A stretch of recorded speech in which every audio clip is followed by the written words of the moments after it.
নির্বাচনী উত্তাপে সরগরম জয়পুরহাট। জেলার দুটি সংসদীয় আসনই দীর্ঘদিন ধরে বিএনপির ঘাঁটি হিসেবে পরিচিত। ফলে এই দুটি আসন পুনরুদ্ধারে মরিয়া বিএনপি। তবে সাংগঠনিক শক্তি এবং ধারাবাহিক কর্মকাণ্ডের মাধ্যমে শক্ত চ্যালেঞ্জ ছুড়ে দিতে চায় জামায়াত ইসলামী। আর ভোটাররা বলছেন প্রতিশ্রুতি নয়, সৎ ও যোগ্য প্রার্থীকেই বেছে নেবেন তারা।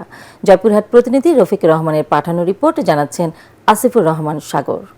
ভূমিকম্প সহনীয় মোস্ট ডিউরেবল দেশের প্রথম thermex rod Salam steel. Salam steel বোঝে durability. Salam steel, most durable still.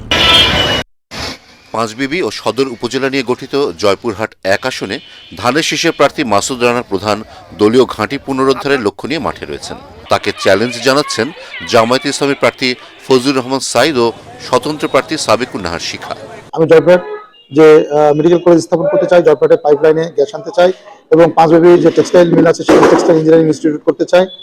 নারীর ক্ষমতায়নের জন্য, নারীর শিক্ষা এবং নারীর কর্মসংস্থানের জন্য চেষ্টা করা, তরুণদের বেকারত্ব দূর করা। অন্যদিকে কালাই, খেতলাল ও আক্কেলপুর উপজেলা নিয়ে গঠিত জয়পুরহাট দুই আসনে ধানের শীষ প্রতীকে প্রতিদ্বন্দ্বিতা করছেন সাবেক সচিব আব্দুল বারী। প্রশাসনিক অভিজ্ঞতাকে মূল শক্তি হিসেবে তুলে ধরে ভোট চাইছেন তিনি। তার প্রতিদ্বন্দ্বী জামায়াতে ইসলামীর SM রাশেদুল আলম সবুজ।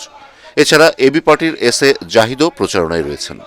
এই এলাকাকে যেমনভাবে উন্নয়ন করা হবে তেমনভাবে কৃষক এবং কৃষি নির্ভরশীল সকলের জন্য সুবিধাজনক বিষয়গুলো এখানে গুরুত্ব দিয়ে এখানে বাস্তবায়ন করা হবে।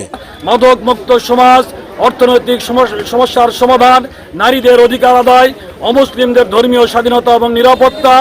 ভোটাররা বলছেন তারা প্রার্থীর উন্নয়ন পরিকল্পনা ও সততার দিকটি গুরুত্ব দিয়ে সিদ্ধান্ত নেবেন।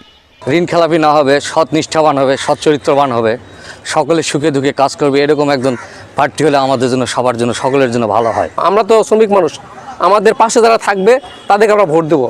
আমাদের বিপদে আপদে তাকে স্মরণ করে যেন তাই আমরা।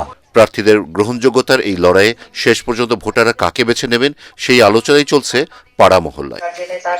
Bureau report, ATN Bangla.